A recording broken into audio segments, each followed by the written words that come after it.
Samuel புத்தகம் 121வது அதிகாரம் 7 மற்றும் 8வது இறை திருவசனம்.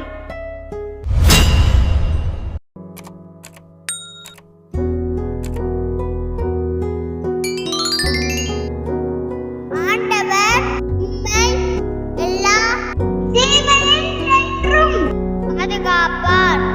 அவர் உம் உயிரை காத்திடுவார்.